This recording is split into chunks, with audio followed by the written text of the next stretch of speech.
در 24 اتاش کار داریم تا همه بینی تو شد میره و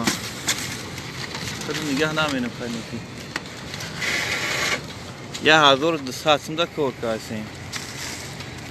یگانه کار در 3000 رسون نمینه کلازارده های مجبوریم چو کنیم 25 گرادوس خنک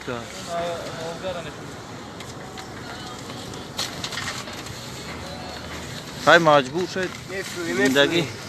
مجبور کنه باید در هر جامعه چخی آماده نگهبان باشه کوین همه جسم میفتی